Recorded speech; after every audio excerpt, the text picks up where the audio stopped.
Thanks for waking up with us.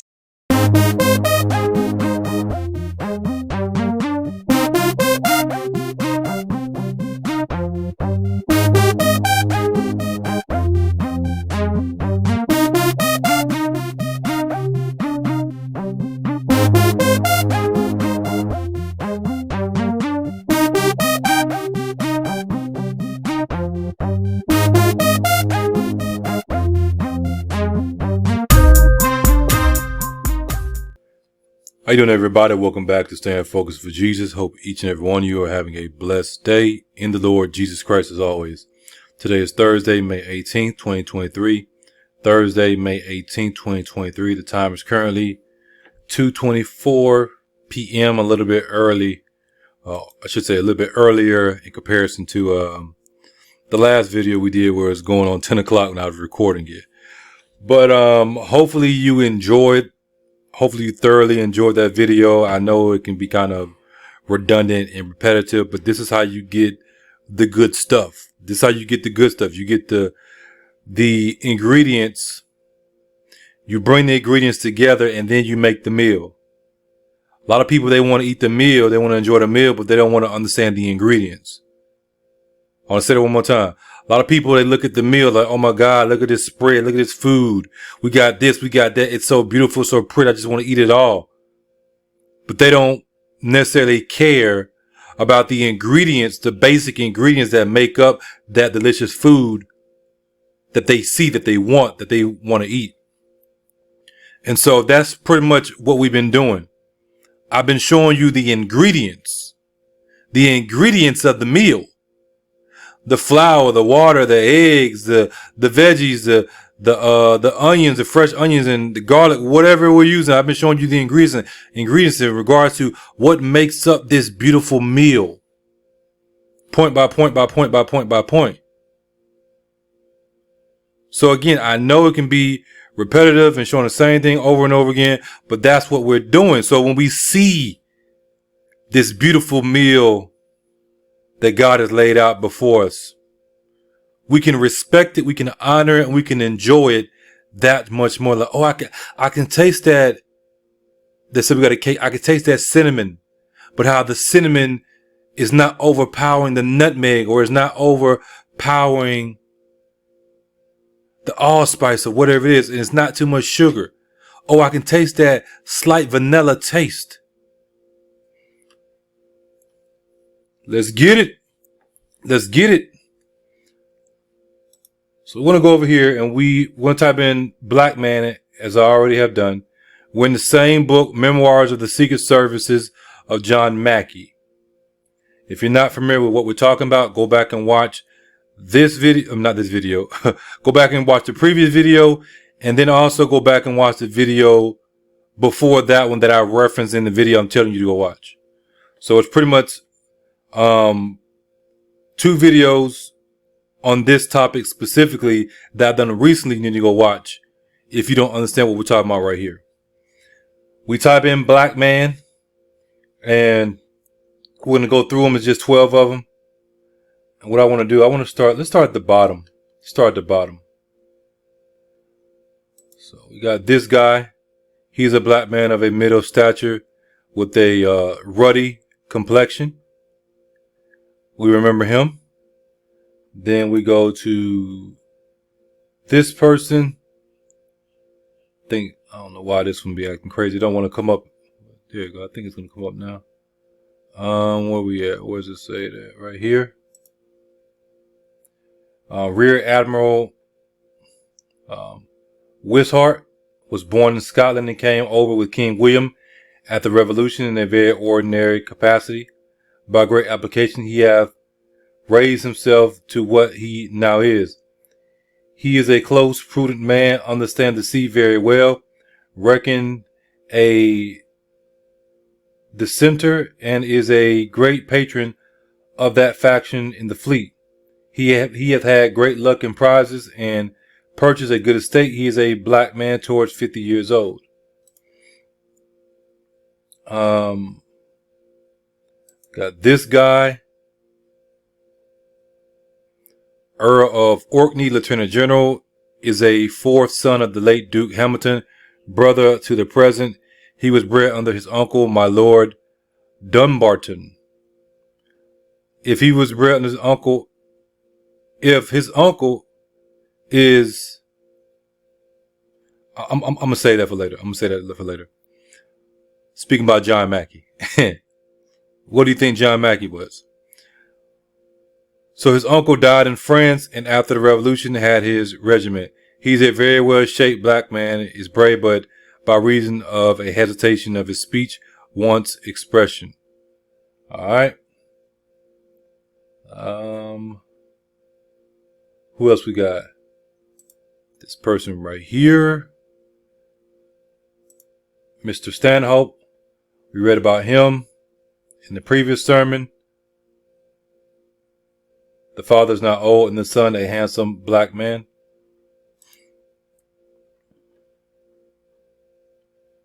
Then we got this guy,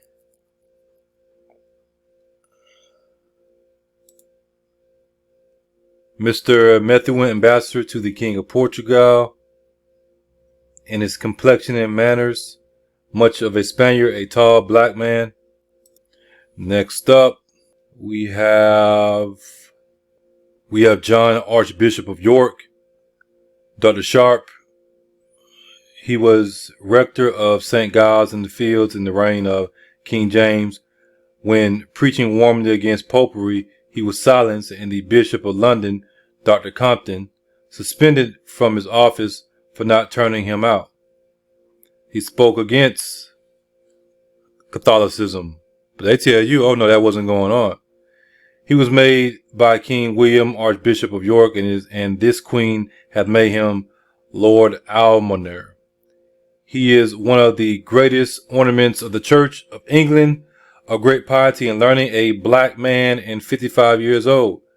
Obviously, he was a preacher, because he was preaching the word and then got in trouble because he wouldn't keep quiet about speaking against popery. And he was rocking with King James, and King James spoke against the popery also. All right. Let's see. What were we at? Right here. And this is in reference to Heneage Finch Lord Guernsey. I guess Guernsey. His second son of my Lord Chancellor Finch, brother to the Earl of Nottingham, and was a solicitor to King James II. He was always a great opposer of the measures of King William's reign, and on the Queen's ascension to the throne was made a peer by the title of Lord Guernsey. He is accounted one of the greatest orators in England, and a good common lawyer, a firm assertor of the prerogative of the crown and jurisdiction of the church, a tall, thin, black man, splenetic, near 50 years old. Okay. Another one.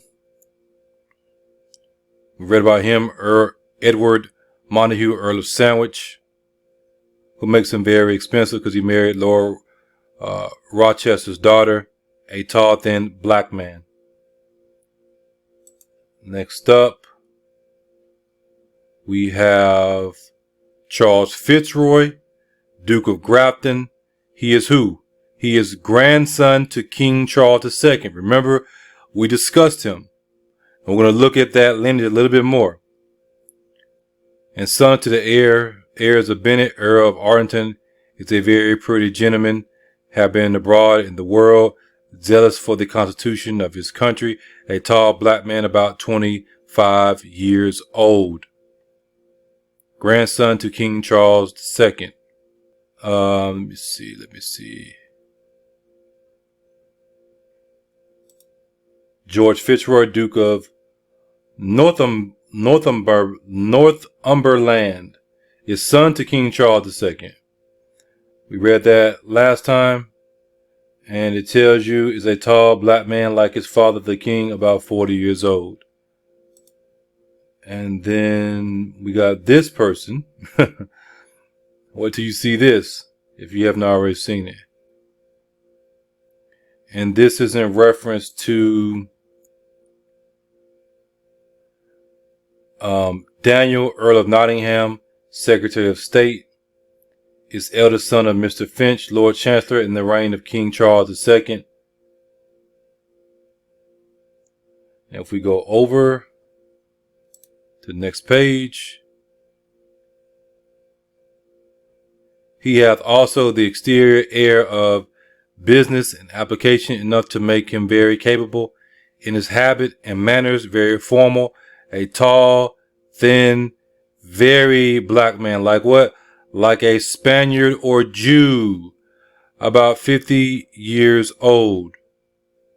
The Spaniards, we saw earlier in another video, they were considered black, tawny, brown, some of them even fair, we saw.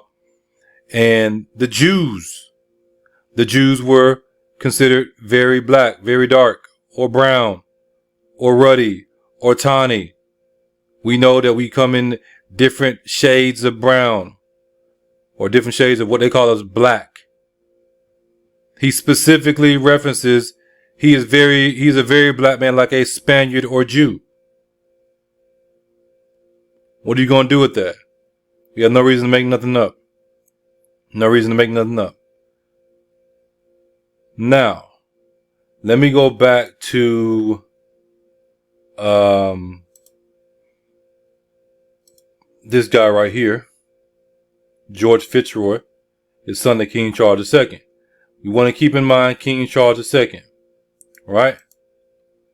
Because his son is a black man like his father, the king. We're going to break this down. Just so you can see. Remember, we're talking about King Charles II. King Charles II is right here. King Charles II. Again, this is stuff that we covered in the first video, but now we're going to bring it all together. This is King Charles II right here, who is a black man like his, like his father. I'm going to get ahead of myself. King Charles II's son, this guy, George Fitzroy, is a black man like his father, the king. Who is the father of King Charles II? King Charles I. Therefore, King Charles I would have been black, because King Charles II was black and his children were black. All of his children. Now, who is the father of King Charles I? King James. So this is the house of Tudor family tree, the house of Stuart and Orange. You got King James.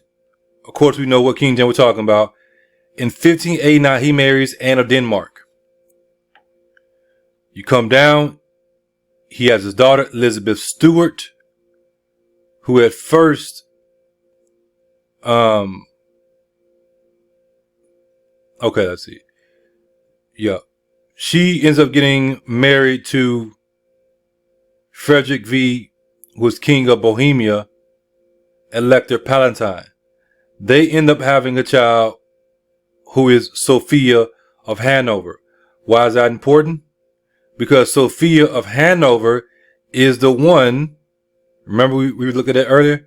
Let me go back so you can see it just in case, for those who didn't watch the other one. Let me go, you'll see. So he's telling you right here, pursuant to the direction of Her Royal Highness the Princess. Then we go to the dedication page.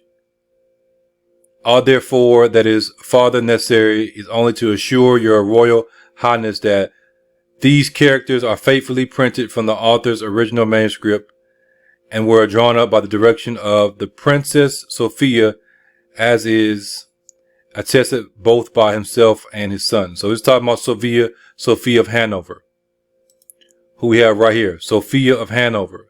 Makes sense. She wants to see who's legit, who's fake, what's going on. She ends up marrying Ernst Augustus, Elector of Hanover, They end up having a child, George the First. He married Sophia Dorothea of Celle, which is where you have the House of Hanover family tree. You see how the artists are connected? Now, going back over here, King James and of Denmark, they have Charles the First. That tells you that King James was a black man. King Charles was a black man. He married Henrietta Maria of France. Some of the children they had is Charles II, and he married Catherine of Braganza, right? He married Catherine of Braganza. Then you also have James II, who married Anne Hyde, and you also had Mary of Modena.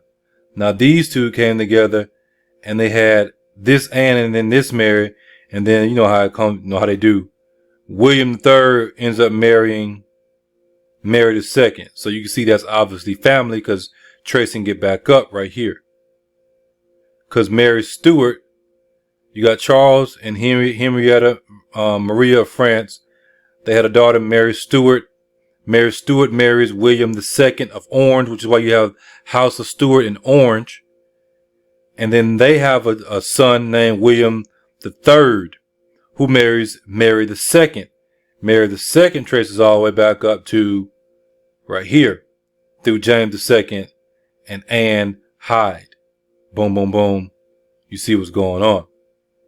And then from this other woman right here, James II, he had a child with her, Mary of Modena.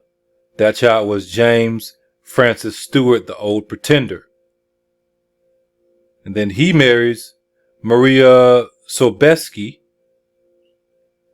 And then you have Louisa Stolberg. This is who he married. Charles Edward Stuart, Bonnie Prince Charlie. And this is going all the way down. Remember in 1751, Benjamin Franklin said what? All these people were predominantly black. All the people were predominantly black.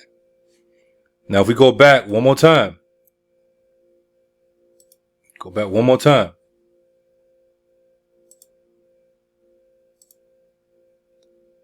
George Fitzroy is son of King Charles II, and he is a black man like his father the king. King Charles is black. King Charles is black. Right here, King Charles is black. If King Charles is black, that means his children are black. If King Charles is black, that means that King James is black. Nothing we got to make up. Now we go over here to my Dropbox, and I'm showing you a few images I've shown you before. This is the actual portrait of King James sitting on the throne. Cambridge Studies in Early Modern British History. King James and the Reunion of Christendom. W.B. Patterson. And this is a coin. You can obviously, this is a black boy. This is part of the family too. You can pause it and you can read it. I know it's kind of blurry, but let's see. There you go.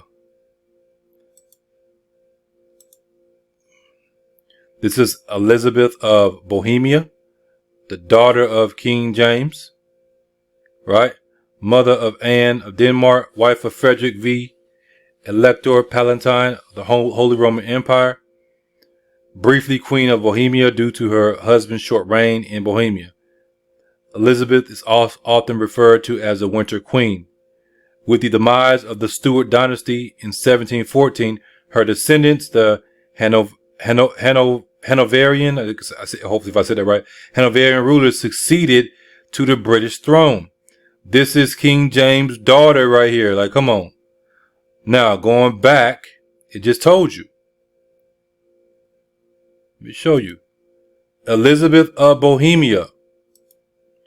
Why isn't it Elizabeth of Bohemia? Because she married Frederick V, King of Bohemia. So her name would change. It was Elizabeth Stuart. Then it was Elizabeth of Bohemia.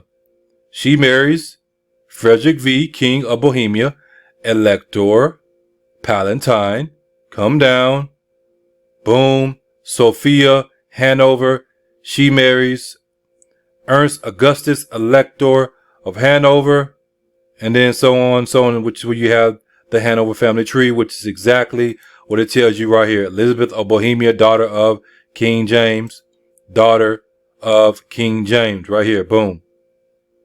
Right here. Daughter of King James. Through King James and Anne of Denmark. Which is what it tells you. Mother Anne of Denmark. Black woman. This is from the actual book, where it has this front, what they call the frontispiece of King James sitting on the throne. Obviously, he's older. Another one. Another image. Another, close up of it. Of him. The frontispiece. Now, this is his son, King Charles I of England. Remember? King Charles I, right? The one that was executed in 1649. This is his son right there. This is his son. King Charles I of England, House of Stuart. This is a book written by Thomas Hobbes in 1651 called Leviathan. Leviathan, or the matter... I can't read the rest of it, but I'm going to give you a better image. This is his son right here. I found this website a long time ago, and I saved a lot of this stuff just in case I needed it. Shakespeare, the Age of Agecroft Hall. And what they had was, they had some of these old books on display. One of them that was written by King James, Demonology. Some of you know about that. And then you have the works of the Most High and Mighty Prince James. This particular copy was printed within several years after Shakespeare's death in 1616. The book is turned to the title page of James' essay on demonology, which he had written prior to his ascension to the English throne upon the death of Elizabeth in 1603. His fascination with witchcraft was well known by then, because he came to the conclusion that witchcraft was used even before he was born to try to get him killed. They did not want him to come to the throne, and we can understand why. They did not want him to come to the throne because of spiritual wickedness in high places. They knew who he was before he knew who he was. And we see how God used him. So he has some other works, but this is the actual book. It's a very, very old book. If I ever get the money, I will purchase me a copy. It's going to, it's going to cost me, but if I ever get the money, Lord willing, I'm going to purchase this book. And then, this is a close-up of what you saw. King Charles I of England, son of King James. Doesn't look like a white man to me, does it? When I saw this, it reminded me of my son David. This is another book from the author of King James Unjustly Accused. We referenced that book and showed you some things in the previous sermon. King James and papal opposition. King James stood against the Satanic Roman Catholic Church. And you can obviously see the differences in skin color and facial features and stuff like that. This book is not available. I cannot find it. It's supposed to be mass produced, but I cannot find it. I've been looking for it for years. Now, this is the cover of that same book, but you see they changed it. They changed it. Leviathan, Thomas Hobbes. Not the same person. Not the same person. And let me zoom in here. You see how they did that? You can see all these are the people in there. Same sword, same scepter. You go back. Wait, one more. Sword, the scepter. Yeah, the people. And they changed they changed the face. Oh my God. Look at that. This is what it was before. And they changed it. Why would they change it? The face of King Charles I of England, House of Stuart, executed in 1649 after the second English Civil War. original front cover of the book Leviathan, written by Thomas Hobbes and published in 1651. Later supporters of the black Stuarts were called Jacobites. Some of you know about the Jacobite Revolution. Remember, he was executed. Going back, right? This is who? King Charles I. King Charles I executed. Black man, black man, black man. Or what we call black man. This is a close-up. Like, come on now. And I contacted these people to try to get this book, or at least to see how much it cost. And this was sent on May 9th, 2017. Good day. I was wondering if you could help me locate the book in the following link. Thank you kindly. And that's the same book where this frontispiece of King James is located at. They responded and said, Kelson King, yes, we have sold 2 copies of the 1616 works of King Prince James over the past several years. This is a high demand item, which is no surprise when you consider that the King James Bible is the most printed, most loved, and most influential book in the history of civilization, because it's the Word of God. With first edition of the 1611 Bible fetching hundreds of thousands of dollars, and this printing of the complete works of King James, published just 5 years later in 1616, is the only such edition of his other efforts. In past years, depending upon the condition of the book and the elaborateness of the binding, these very rare 1616 printings have sold for as little as 6,500 and as much as 12,000. This is actually quite surprising in itself, as one might expect that book to fetch 5 times that amount, but the market says otherwise. So on the high end, we're going to do 12,000 times 5. He would expect this book to sell for, on the high end, $60,000. On the low end,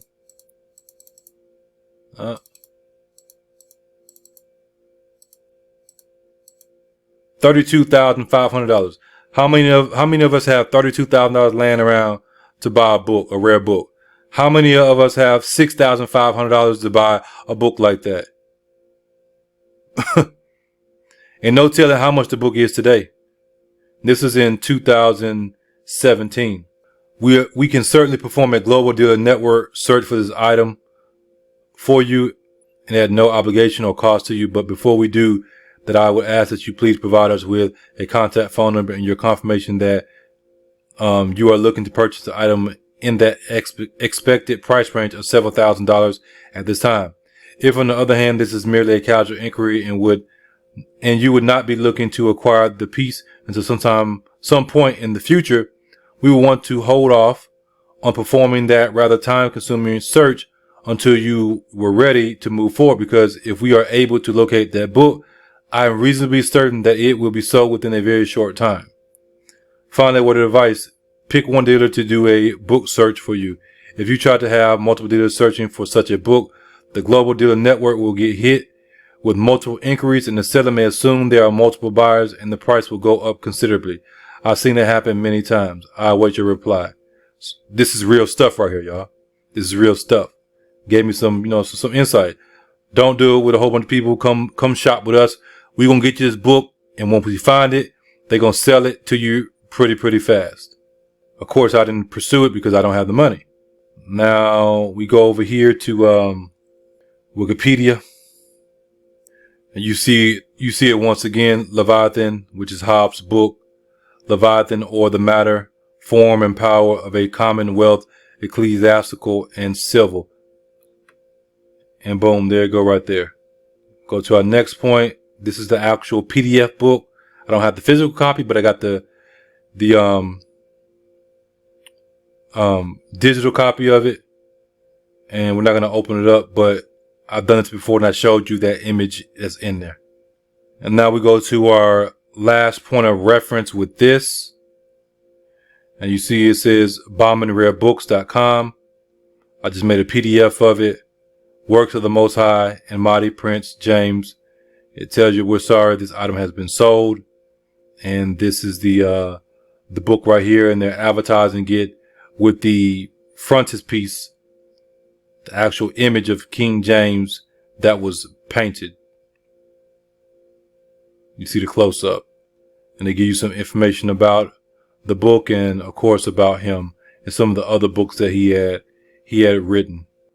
Now, if the people that we just discussed were black, and we can prove they were black, which we did, and we're going to continue to prove it, we know that that lineage is directly connected to Christ.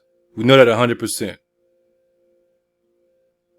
It's not too hard to conclude that Christ would have been and is what we call a black man, which means that the descendants before and after, which includes a lot of us, would be still black today, would be considered what we call black today. We had to establish that, so when we come to our next point, it makes that much more sense, because there's a history about Scotland and Ireland that many people don't know about. But when you understand who these people were and are today, when you understand and know that Hebrews and Egyptians, they constantly mix, and we see that through the scriptures, this story makes more sense. Some of the stuff you're going to read, we're going to see, they're going to try to say, oh no, it's a myth, and we don't really know if it's true. They're going to try to say, no, they took this and try to make it connect with Christian beliefs, which is not the case. They didn't have to, because it ties directly back to the Bible. That's why we want to establish what we established in our previous sermons, and what we are and have established right now. With that being said, let's go ahead and listen to this. It's titled, Who Was Queen Scota? Egyptian Princess Scota, Graven Other Facts. This is from an article. So I'm going to jump right here and we're going to start listening to it. Irish legend of Egyptian Princess Scota, history or myth? The history of the human race is very closely related to the movement of humans across the world since ancient times. Few of these movements across the world by people in the last few centuries are quite well documented and remain recorded in history. However, most of the old mass exodus of people, when history as a subject was not even born, have been lost, as important footprints get lost in sands over time. The topic of our discussion today also falls under the second described situation discussed above, where many people left a nation in one continent and moved to an island in another continent to form a new nation. This story is about Queen Scota, also described in many places as Queen Scota or Princess Scota in her young age, who figures prominently in ancient Irish myths and legends of Scotland and was supposedly an Egyptian princess who later reached the far islands of Europe. By a surprising twist of fate, Scotland is said to be named after this Egyptian princess. Huh.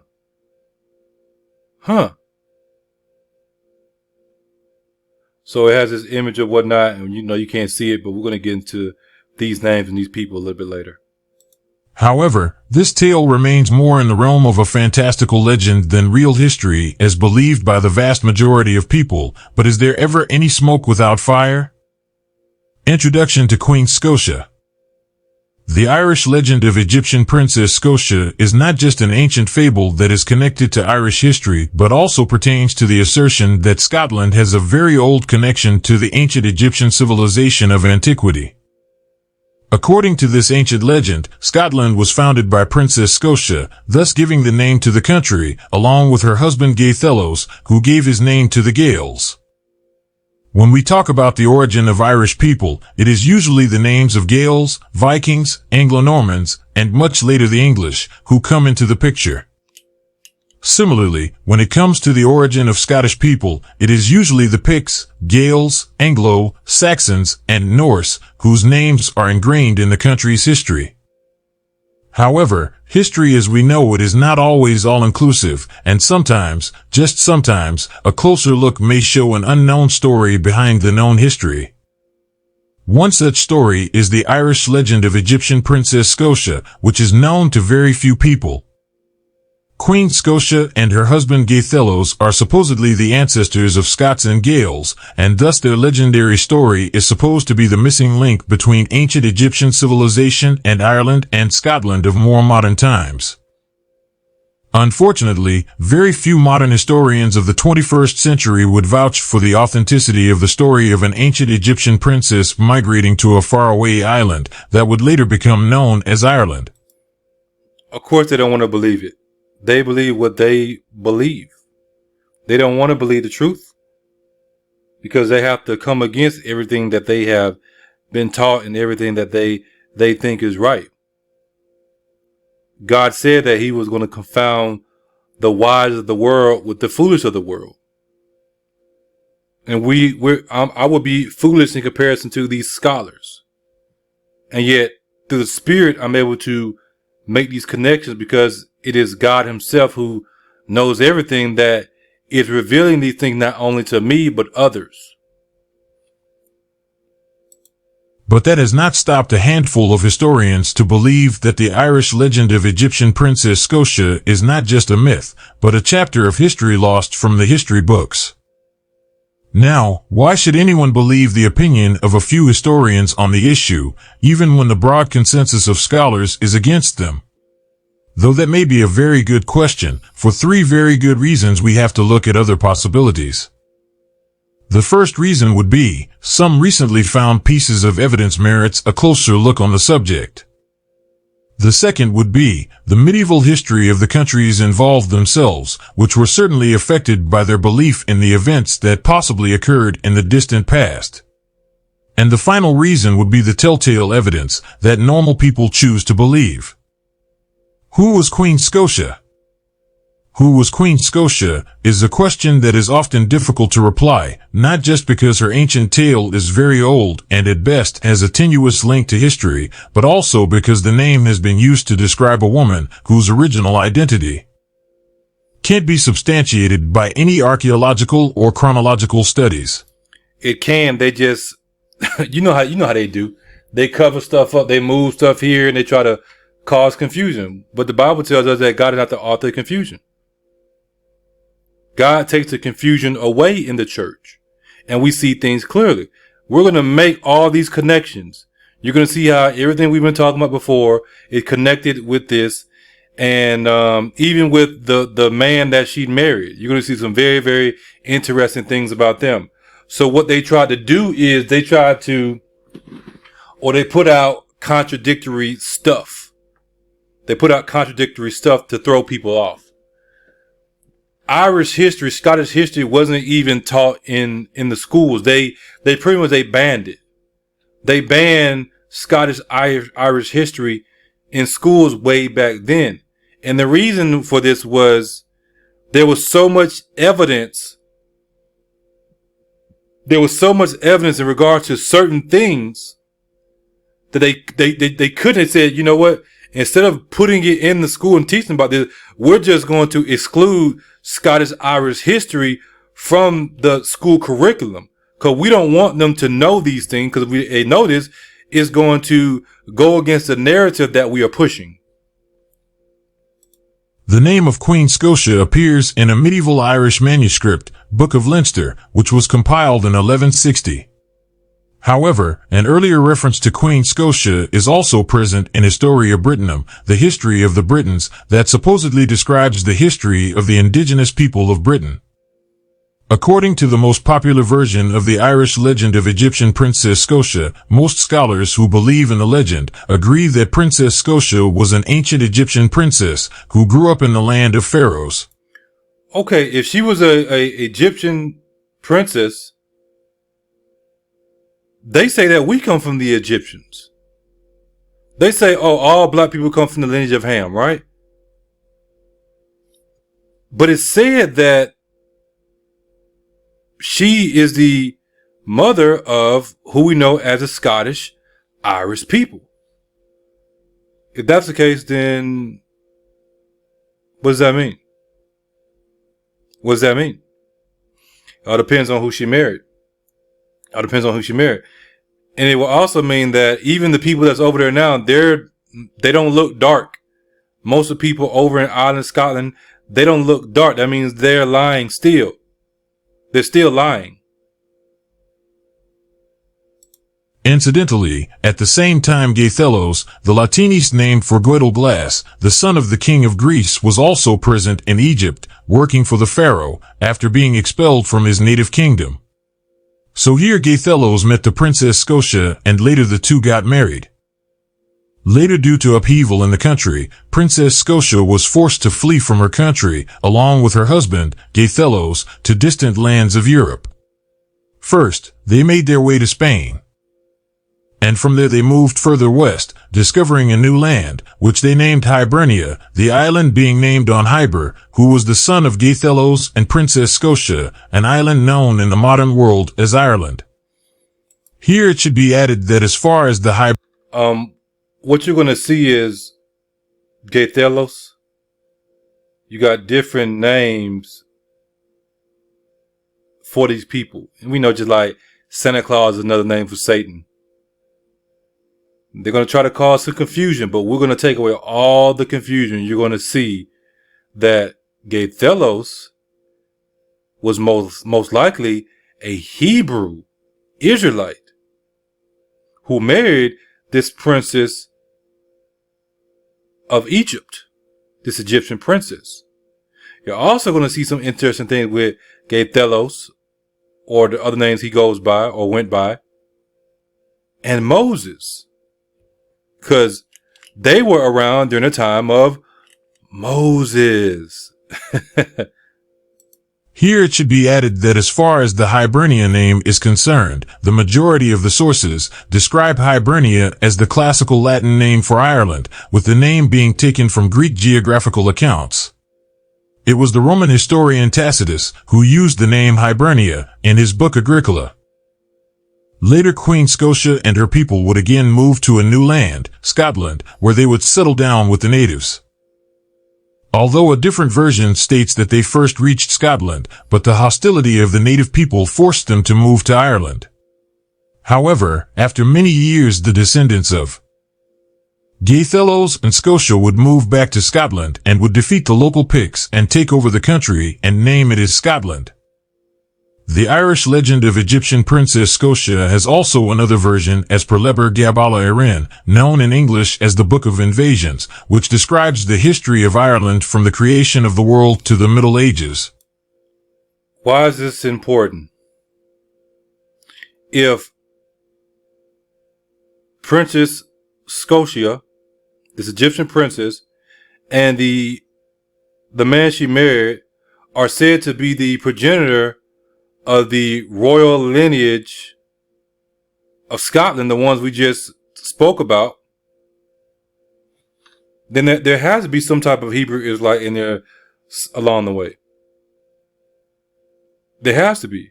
Is it through the Egyptian princess and her husband, or is it later down the line? Let's say this Egyptian princess, she's Egyptian, and her husband is Egyptian also, and then they have a son, which they did, and then that son marries a Hebrew daughter, which led to the royal kings that we saw. Is that the case? Either way, we know that Hebrew is somewhere in there because of King James, his son, and so on and so on and so on and so on. And we know for a fact that King James is a Hebrew Israelite. Princess Scota here is again the daughter of an Egyptian pharaoh who weds a Babylonian named Niall. Keep that in mind. Now, this is a different account. This is from another source. This is where they're trying to cause confusion. So in the other book is Gaythelos. She marries a guy named Gaythelos who is the king of Greece. Now, you can make an argument about, is Greece, and Greece means, you know what I'm saying, white people land or whatever. Come on, man. Use some sense. Use some common sense.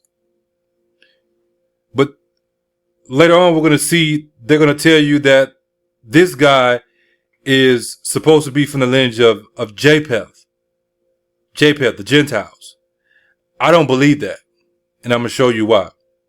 In this account right here, she is said to have married a person named Niall, how you pronounce it, who was a Babylonian.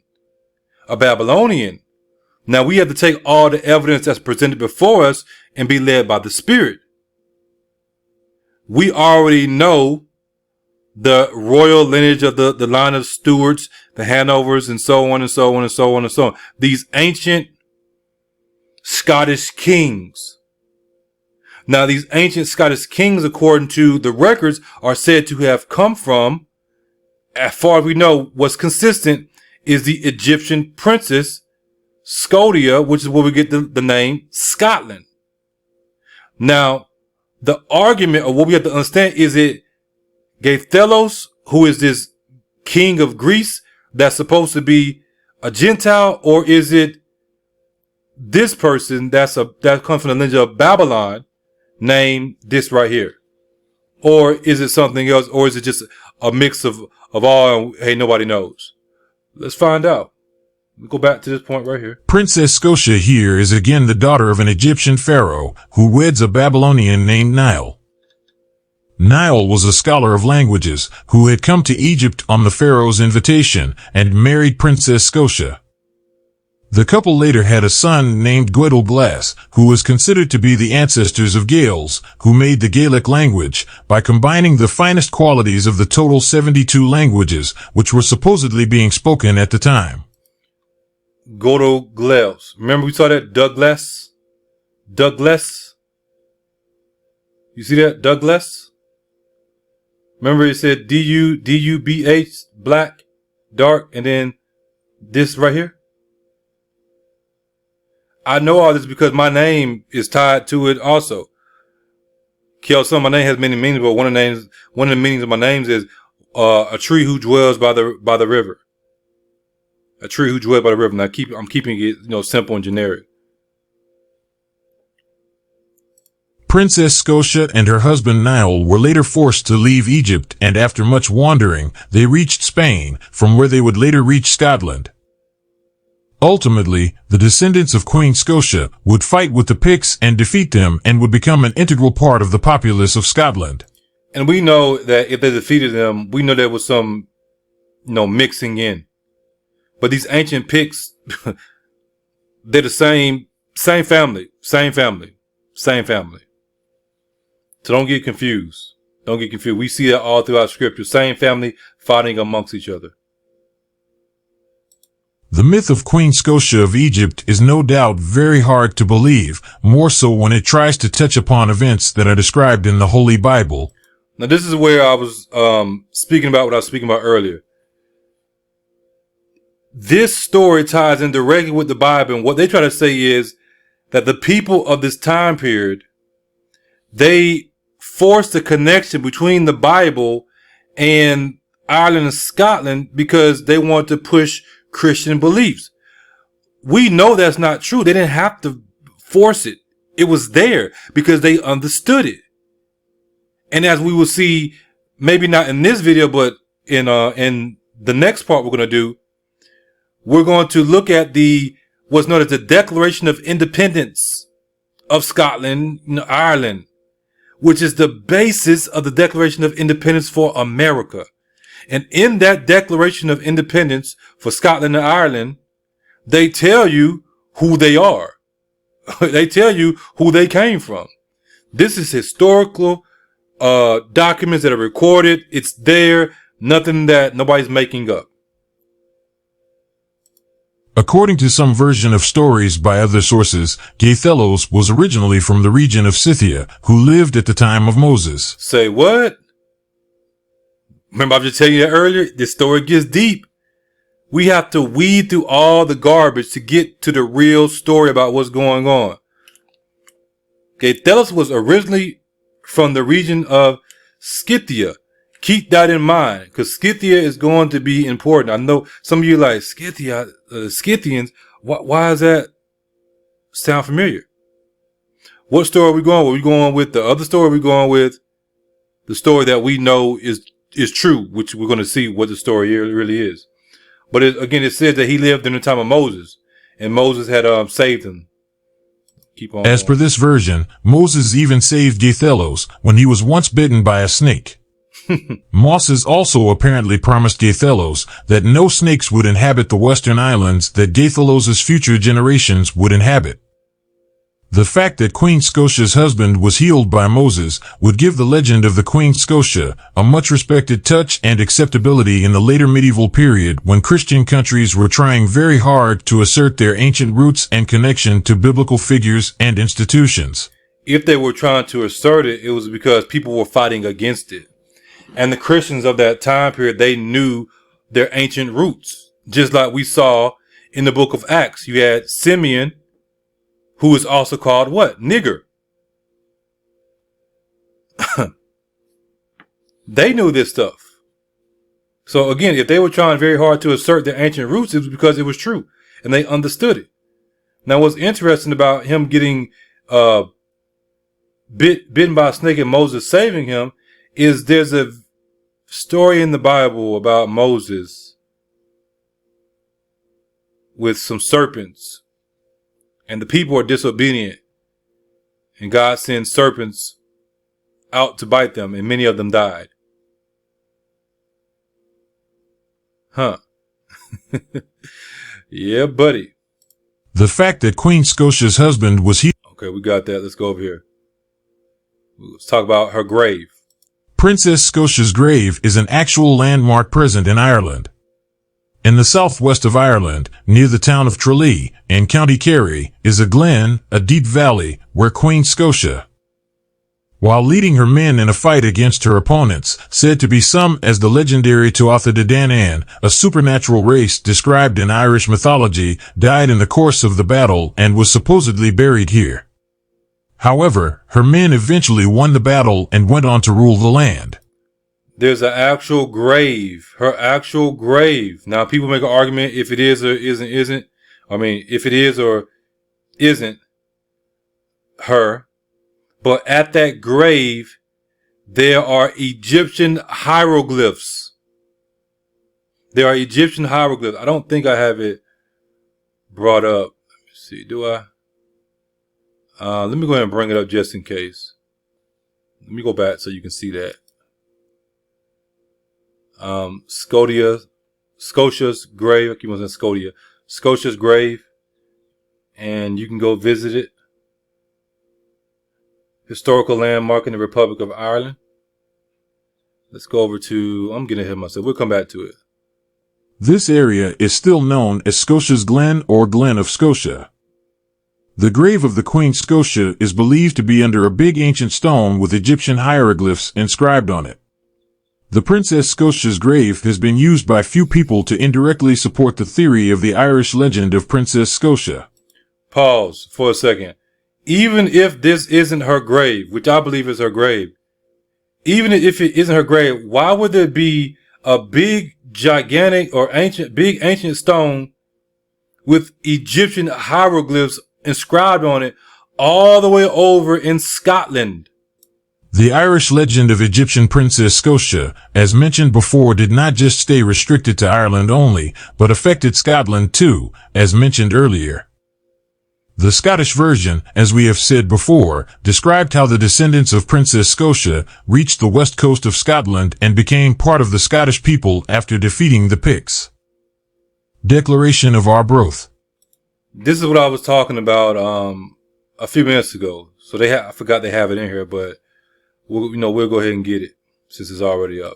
This story, which bordered on myth, became a very real part of history when this version of Scottish lineage was cited to reaffirm the cause of independence and sovereignty for the Scottish people in the Declaration of Arbroath.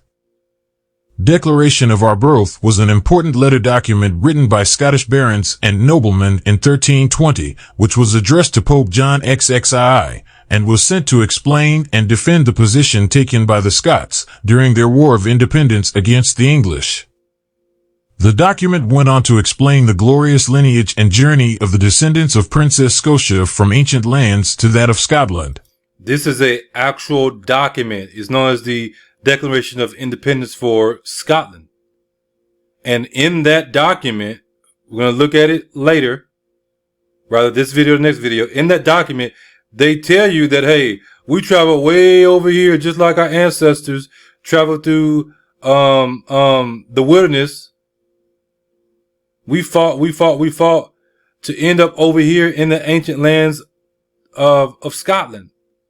Therefore, if this princess is the Egyptian princess, and we know that happens all throughout scriptures, then who do you think her husband was? Was he a Gentile? For them to say that they are Hebrew Israelites, would their forefather be a Gentile man, and then they saying that they are Hebrew Israelites? I mean, they could very well. But we know better.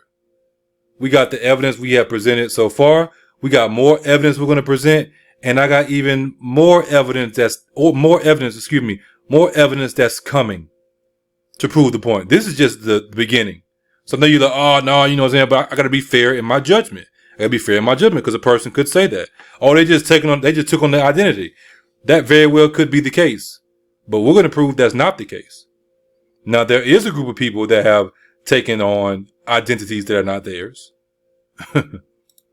The Declaration of Arbroath explained, among other things, how the ancestors of Scottish people faced inhospitable terrain and hostile people, but surrendered to no one and always came out victorious over their adversaries, thus making them inferior to none and suitable to determine their affairs themselves, and thus confirm their sovereignty. Reproduction of the Tyningham, 1328.d, copy of the Declaration of Arbroath. The legend behind the Stone of Destiny, Stone of Scone. The Stone of Scone, which is also known as the Stone of Destiny, is a block of red sandstone that has been used for a very long time for the coronation of the King of Scotland and later the monarchs of England and Great Britain. The Stone of Destiny was last used in 1953 for the coronation of Queen Elizabeth II. As per ancient legends, the origin of the stone is traced back to the biblical period, when the Stone of Scone was used as a pillow by Jacob at Bethel. This stone was later brought from Syria to Egypt by Gaythelos. When later Queen Scota and Gaythelos were exiled from Egypt, they would take the stone along with them to Spain. Gaythelos had the stone? This Gentile had this stone. Do you still think that Gaythelos, who married his Egyptian queen, was a Gentile? For him to have the pillow of Jacob, which is the Stone of Destiny. Remember Jacob, he slept on the pillow? I mean, the rock. Remember he slept on that rock? And he had that dream, that vision. He saw the angels ascending and descending upon a ladder, and Christ was at the head of it.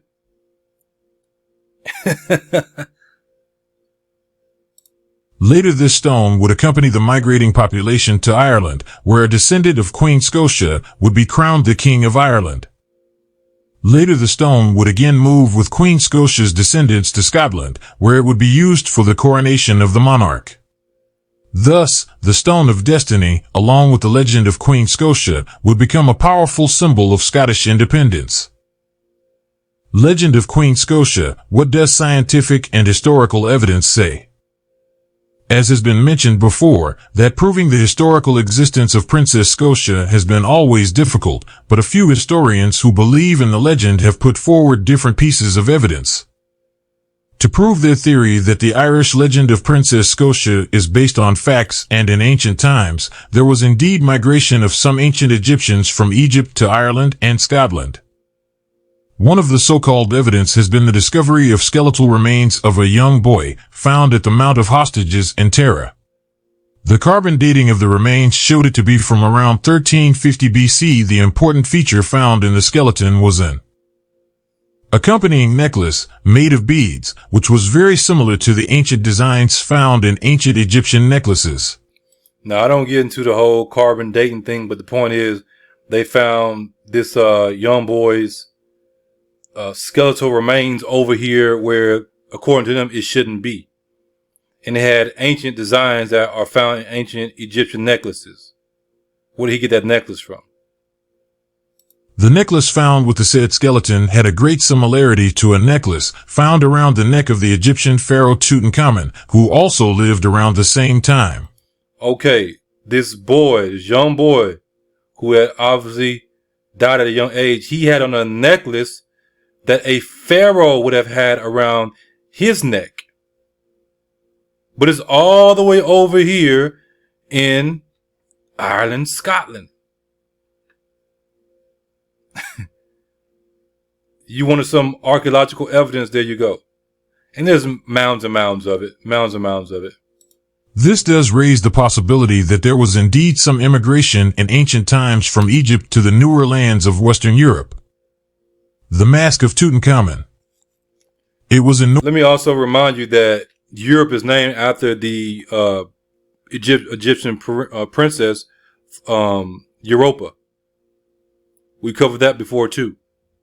Europe is named after a Phoenician princess named Europa. It was in North Ferriby, Yorkshire in 1937, the remains of an ancient boat were found. Initially suspected to be a Viking longship, further excavation helped in the discovery of additional ships in the area, which later was proved to be much older than the Viking period and was the kind used in the Mediterranean. Radiocarbon dating showed that the boats were dated to be around 1400 to 1350 BC. Some controversial claims have been made that these boats may have originated from ancient Egypt and may have helped people fleeing from Egypt to come to places like Ireland and Scotland in ancient times. Now, like I said, I don't get into the whole carbon dating and stuff like that, but we do see the evidence. What I do want to mention is some of the people that was already over there that they were fighting against, they were from the tribe of Dan. Some of the people that was over there already that they were fighting against, they were from the tribe of Dan. They were the tribe of Dan that was over there.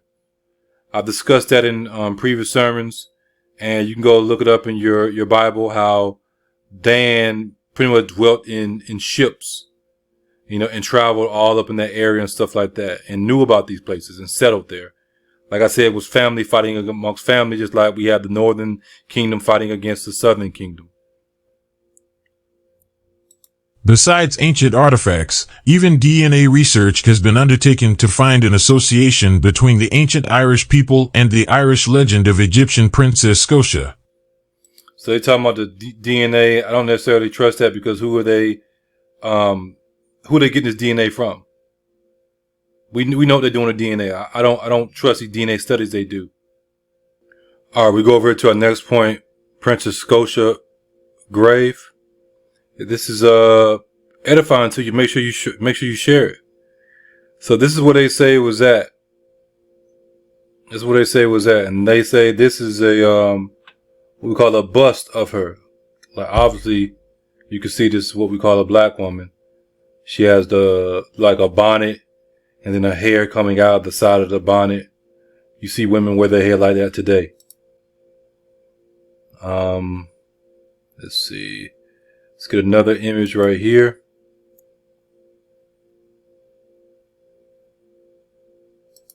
And then what we got? Let's do this one right here. So you have the Stone of Destiny that they were talking about.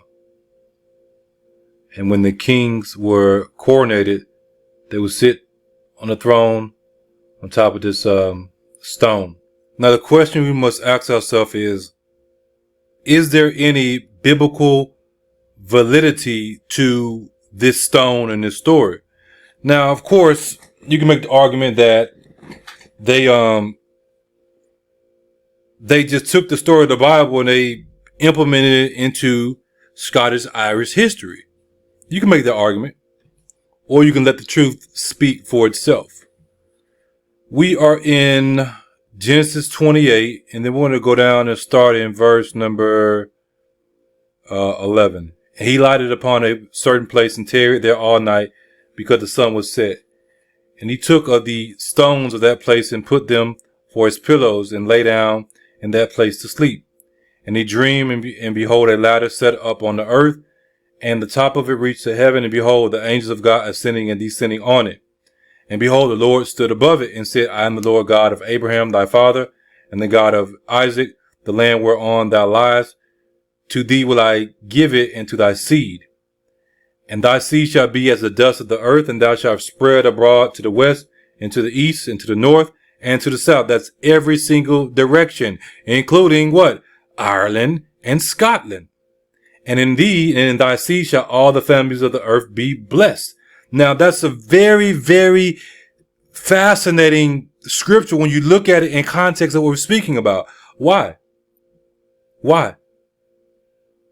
From Joseph comes King James. King James is who God used to bring forth the word of God, in which all the families of the earth have been blessed through his seed. He said the seed is the word. The word is the seed, right? All the word has been blessed through the gospel, has been blessed through the Bible.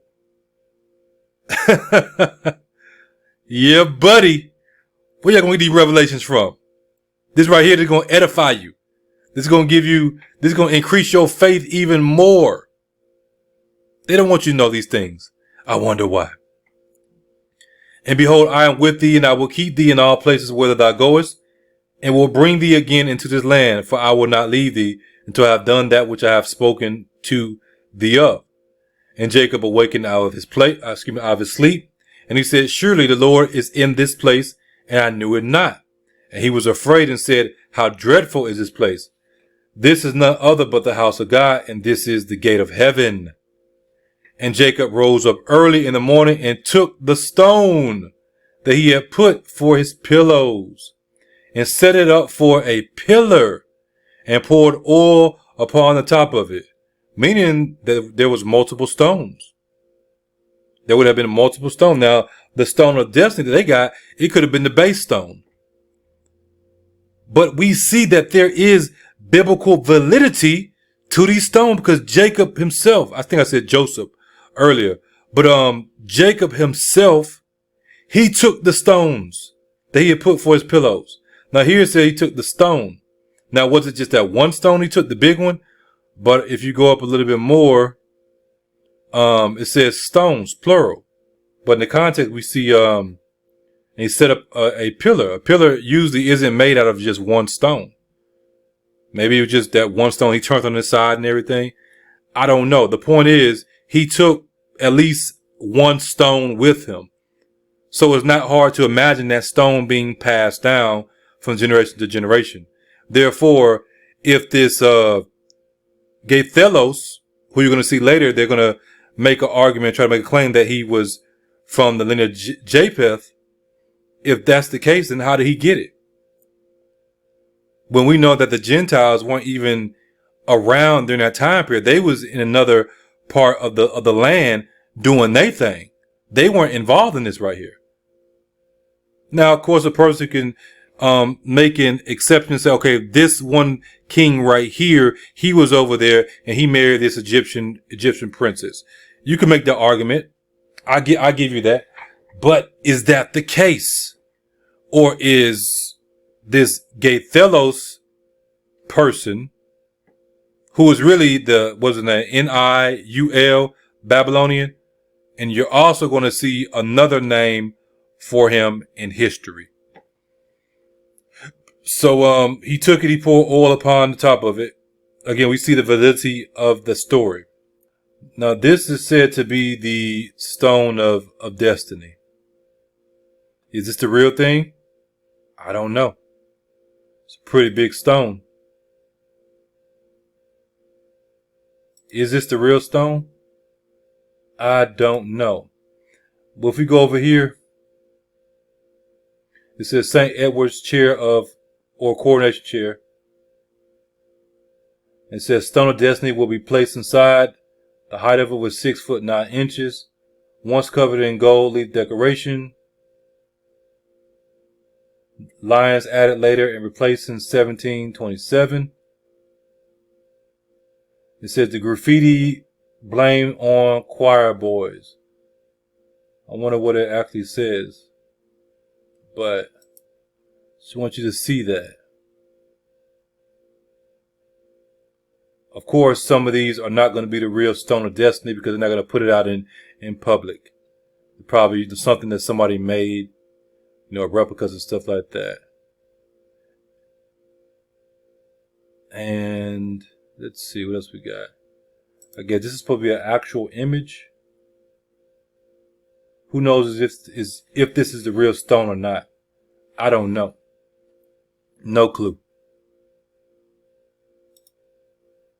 All right, so we go over here. And it says in medieval Irish and Scottish legend, Scota, or Scotia, is the daughter of an Egyptian pharaoh and ancestor of the Gaels. Now what I want you to see is this. We're going to make these connections. Was Scota the daughter of how you say her name? Nefertiti. Princess Scota, yes. Daughter of Pharaoh Akhenaten and Queen Nefertiti. Nefertiti, how you want to say it. She left Egypt and went into political exile when her family was overthrown from rulership and sailed with her, they say, Greek husband, Gaythelos, to Ireland. That's what they tell you right here. Her Greek husband. Just because somebody is from Greece don't mean they're necessarily Greece. I'm from America, but I'm not American in that sense. Yes, I'm American since I was born here, but you get my point, hopefully. So it tells you which Egyptian queen went to Scotland. Now look at here. It is likely that the king and queen in question were Pharaoh I, and queen, you see the name right here, of the Amarna dynasty. Well, hold on now. You may say this is two different people. No, as you're going to see, these people are the same people that are being mentioned right here. Princess Scota and Gaythelos. Now they just told you that he was Greek, her Greek husband. But here it's saying he was a pharaoh. Which story are we going to believe? Who is the husband of Princess Scota, excuse me. There are several variations on the basic story, but according to the early Irish Chronicle, or the Book of the Taking of Ireland, Scota was the daughter of an Egyptian pharaoh named Singris. She married Naul Hussein, son of Phineas Farsad, a Babylonian. This is who she married. She married him. But they try to say his name was, and maybe his name was Gaythelos, but they changed and said, Greek. Or maybe they didn't change it and he just ruled over that territory during that time period. I don't know specifically. But what I do know, he wasn't no Gentile in the sense of coming from the lineage of Japheth. He was from the lineage. He was a pharaoh, so he was from the lineage of Ham. So a Hamite married a Hamite woman, and then we got these Hebrew Israelites over in Scotland, Ireland. A Egyptian princess married this guy, right? Son of Phineas Farsad, a Babylonian. Keep that in mind. Now we go over here, the same guy we were looking at, and we want to listen to a little bit about him.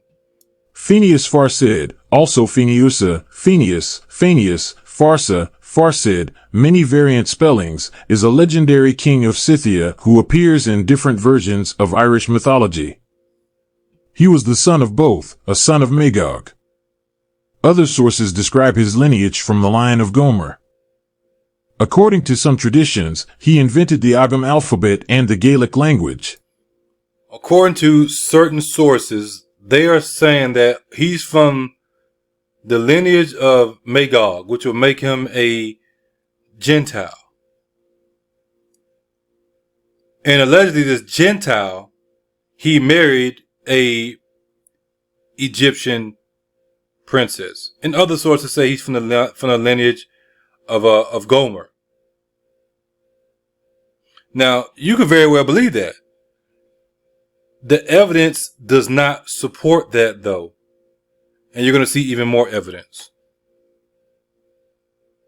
According to some traditions, he invented the Ogham alphabet and the Gaelic language. According to recensions M and A of the Liber Gabala Iran, Phineas and his son Nell journeyed to the Tower of Babel, and recension B, it is Rifeth Scott's son of Gomer instead. Nell, who was trained in many languages, married Scota, daughter of Pharaoh Singris of Egypt, producing their son Gwydelblas. Okay. Nell. Kel. Kel's son. Nell's son of Nell, son of Kel. McNeil. And all these people are tracing back to, well, all these people trace up to King James, King Charles I, King Charles II, and so on and so on and so on. And they trace their lineage back to Christ, who traces his lineage to them, which is the lineage that he came from. And they're telling us that this man who married this Egyptian princess was a Gentile, a son of Magog. But the story goes that Phineas and his son Nell, they journeyed to the Tower of Babel. And in another version of recension B, it was his other son that traveled with him to the Tower of Babel. We don't really see that in the Bible. We see other nations, and we don't really see that in history about the Gentiles being in that area like that. But we do see some other people in that area of the Tower of Babel, including Abraham. Nell, who was trained in many languages, married Scota, daughter of Pharaoh Singris of Egypt, producing their son Gwydelblas. In the Liber Gabala Iran, 11th century, he is said to be one of the 72 chieftains who built Nimrod's Tower of Babel, but traveled to Scythia after the tower collapsed. How much? You see what I'm saying? The story they're putting forth doesn't make sense. He was a son of Magog, and he was over here helping build the Tower of Babel. He is said to be one of the 72 chieftains who built Nimrod's tower. Of course, Nimrod had help. Like, we know who these people were over there doing that. But he got out of there when that tower collapsed, according to what they say, right? In the Liber Gabala Iran, 11th century, he is said to be one of the 72 chieftains who built Nimrod's Tower of Babel, but traveled to Scythia after the tower collapsed. According to the Orasib 9 Ages, Phineas journeyed from Scythia together with Gwyddel mac Ethywire, Yar Magnema, and a retinue of 72 scholars. They came to the plain of Shinar to study the confused languages at Nimrod's tower. Finding that the speakers had already dispersed, Phineas sent his scholars to study them, staying at the tower, coordinating the effort.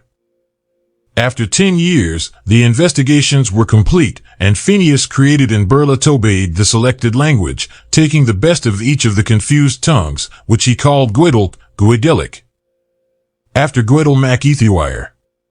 He also created extensions, called Burla Fane, after himself, Iarmburla, after Yar Magnema, and others, and the Beth Louis Newen, the Ogham, as a perfected writing system for his languages. Burla na bh Filiad language of the poets. The secret language of the poets, Nath Burla, a common language and dialect of the illiterate majority, it later became Old and Middle Irish, and eventually Modern Irish. The Orasipt claims that Phineas Farsid discovered 4 alphabets, the Hebrew, Greek and Latin ones, and finally the Ogham, and portrays the Ogham as the most perfected because it was discovered last. All right. Now we go over here to the Bible. We go down, And Cush begat Nimrod. He began to be a mighty one in the earth. He was a mighty hunter before the Lord. Wherefore it is said, even as Nimrod, the mighty hunter before the Lord.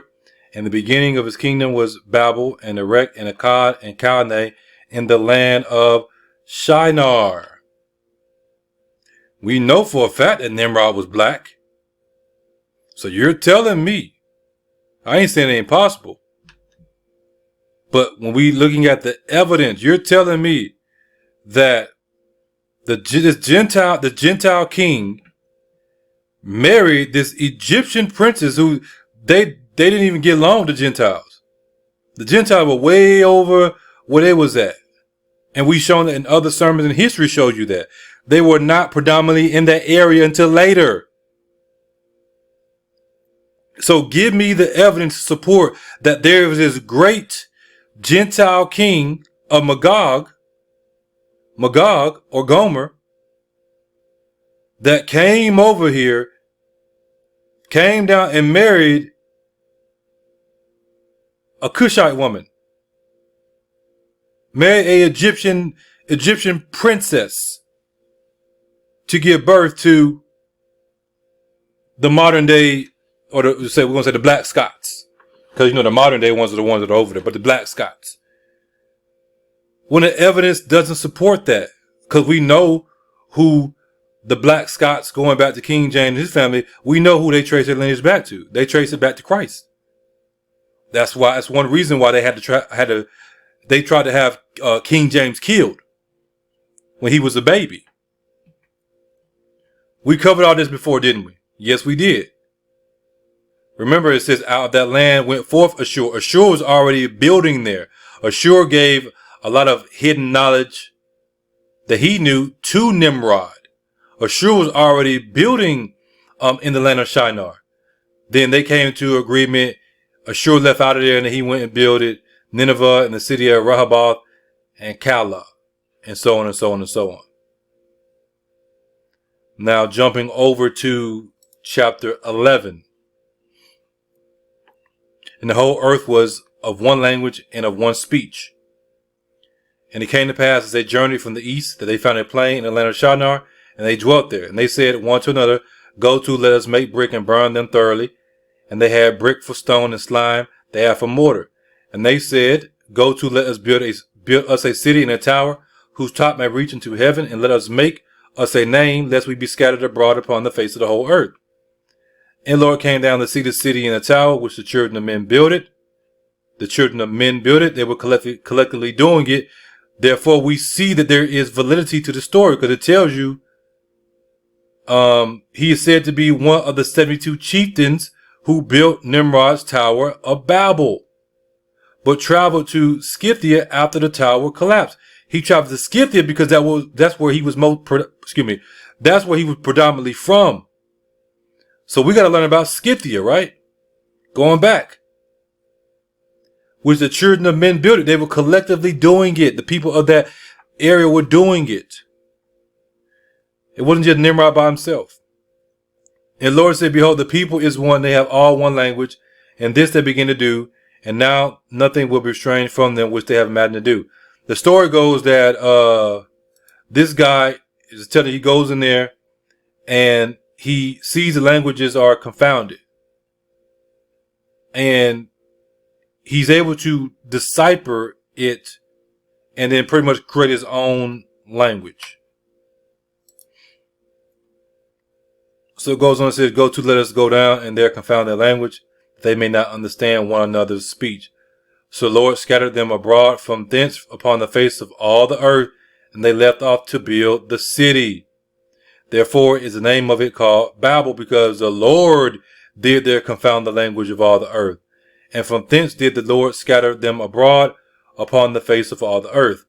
So they want you to believe that this guy that came over doing this, he was a Gentile from the lineage of Magog. Now that very well may be true, as we said, but the evidence does not support that. What I believe, and I'm going to show you why I believe that, this guy that's known as this Pharaoh of Egypt, right, from Scythia, that he is at least a Hebrew. And we're going to also make an argument for him being a Hebrew Israelite that married a Egyptian princess, which makes perfect sense in regards to the spirit and what God is showing us.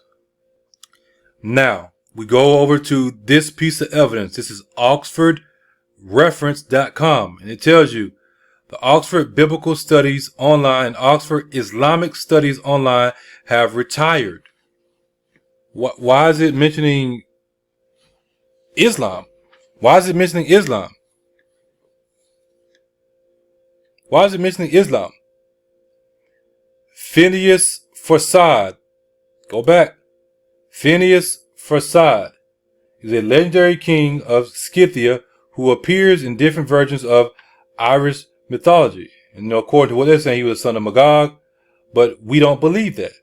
We don't believe that. You see the rest of it. He's said to be one of the 72 chieftains who built Nimrod's Tower of Babel, but traveled to Scythia after the tower collapsed. What's the connection with Islam?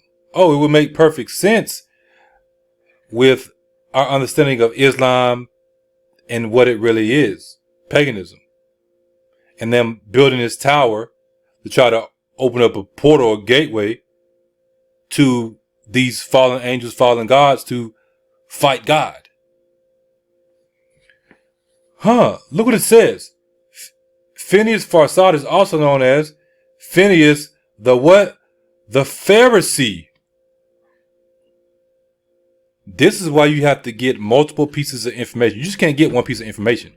You get that one piece of information, you're wrong with it, and you'll believe it. But you have to have multiple pieces of information and see what's really going on, especially when it's something like this, when they're trying to cause confusion.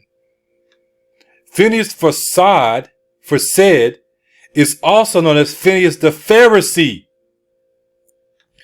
Sometimes he's also referred to as Phineas the Ancient, because he has ancient knowledge as a Pharisee. Who is known as the Pharisees in the Bible? Fabled linguist and ancestor of the Mausians and thus of the Irish people. According to, we saw that earlier, Phineas was a king of the Scythians, contemporary with Moses, present at the Tower of Babel during the biblical separation of languages. He alone retained them all. So according to legend, he retained the languages. That would make more sense with him retaining the languages, and then it leading up to the Bible, and then the Revelation, and the Bible speaks about the languages being the prophets coming from all around. You don't see what's happening, do you? If he retained the languages alone, and he led up to King James, who God used to bring forth the word of God. And in the book of Acts, it tells us that Jews from all different nations, they came together at Jerusalem, and they heard the word of God being spoken in their tongue. That will make for a very, very fascinating story, fascinating point. I'm not saying that's the case, that he did retain all the languages himself, that God gave him that wisdom. I don't know. But it is something to think about if that is the case. I think we're starting to see that he wasn't no Gentile king. So it says his son Niall went to Egypt and married the Pharaoh's Scota, producing the son Godaglas, who fashioned the Irish language out of the 72 tongues then in existence. Following his Phineas instruction. Phineas appears to be created from Finney, a name for Ireland's earliest inhabitants. Like I said, don't get confused about that, because it's the same people, mostly the same people. Okay, so we got that. We made a very, very interesting connection. Keep in mind the Scythians. Keep in mind them, because I'm going to give you the evidence to show you the points that I'm making. They are true, but I have to give you the other points that are being made, the other arguments. Now, We go over here. What does the name mean? You type it in. I know I spelled the wrong meaning. So it's also farsed or farsad. Farsed or farsad. It means wise, learned, happy. Farsad. Excellent, eminent in learning. These are all different variations of that name. Farsad name meaning is knowledge and wisdom. And you see the Islamic connection. Why is that important? Why is that Islamic connection important? You'll see in a minute. That makes more sense. Phineas the Ancient. He had ancient knowledge. He had ancient knowledge and wisdom. Wise, learned, happy. Farsad is Muslim. It's a Muslim name. Farsad is a Persian name. For boys, that means wise, endowed with knowledge, intelligent. It's a Persian name. Well, hold on now. I thought he was king of the Scythians. King of the Scythians. Is there a connection with the Scythians and the Persians? Is there a connection? And why is he named Phineas the Pharisee? We know the Pharisees are very, very wise. Was he a Pharisee of Islam, or is it deeper than that? Is it deeper than that? What is a Pharisee, y'all? What is a Pharisee by definition? A member of an ancient Jewish or Jew, they put Jew, but Jew sect, distinguished by strict observance of the traditional and written law and commonly held to have pretensions to superior sanctity. A self-righteous person, a hypocrite. Now, going back to his name that's mentioned in history, were they saying Phineas the hypocrite or Phineas the self-righteous person? Because it's also known as Phineas the Ancient. And we know the Pharisees, they had ancient knowledge. Therefore, we can conclude through the Spirit that his name, Phineas said. Phineas said. He's speaking something that is far away, ancient knowledge that's hidden, which ties in directly with him having an understanding and being able to take these languages and make one language for himself out of it, or, one main language out of it. Phineas the Pharisee. It makes sense. That makes more sense than it just being Phineas the self-righteous person, Phineas the hypocrite. When you look at it, look at the evidence in totality. Phineas said. Ancient knowledge that's far away. Phineas the Pharisee. Phineas the Ancient. Phineas, who was a member of the ancient Jew sect. And we know they were hypocrites. Phineas was not a Gentile from the lineage of Magog. That's why that book speaks about the memoirs of John Mackey, speaks about the secret history of Scotland and Irish nobility. They purposely tried to cause confusion because they don't want us to know these things. Phineas was at least a Hebrew, but was he a Hebrew Israelite? He was at least a Hebrew that married a Egyptian princess. Now, Farsad name origin, which is the same thing as Farsad, right? It is a Persian Iranian name. It is a Persian Iranian name. You see, it means the same thing. It's also a Islamic name, but it's a Persian Iranian name. Keep that in mind. Remember, he was king of the Scythians, ancestor of the Milesians, however you pronounce it. But now we're able to trace him back to Persia and Iran. We have been able to trace Phineas the Pharisee back to Persia and Iran. That's where the name originated from. Let's make the connection. You type in Farshad, which is another variation of it, and it tells you Farshad is a given name of Iranian origins. My brother's middle name is actually Rashad. Rashad. Matter of fact, let's just type in Rashad and see what it comes up with. Rashad. I had to go over here to Google, and it says Rashad is a boy's name of Arabic origin. This traditional Quranic name translates to good judgment, also means the same thing in Hebrew, making it ideal for someone who wants to honor their religious roots. My brother's name is Dominique Rashad King. Dominique Rashad King. You saw you had Farshad, Rashad.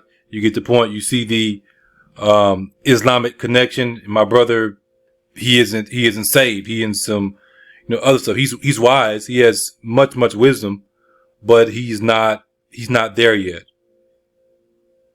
He's not there yet. I'm not saying that he's into the Islamic stuff, but certain things he says is like, makes you wonder, makes you think. So y'all make sure y'all pray for him. I just want to make that connection for you. And then going back to the point we were making right here, Phineas was a king of the Scythians. We saw the Scythian connection with what? With Persians and the Iranians. Now let's make that connection even more.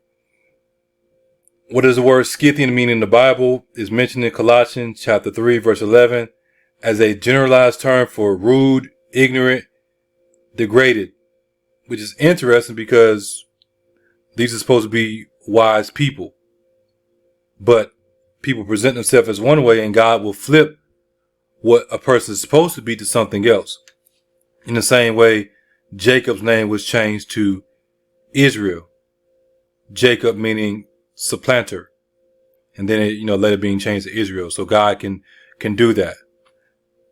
They were supposed to be ancient people with ancient knowledge, ancient wisdom, leading people into the right way, but they use it to lead people astray and obviously help build the Tower of Babel.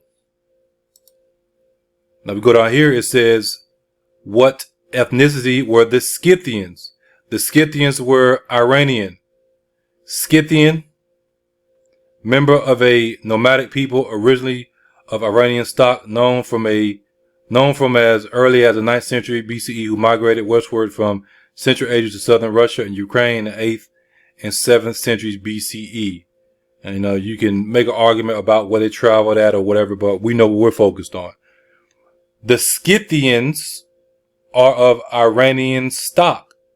And I'm not necessarily talking about the Iranians you see today.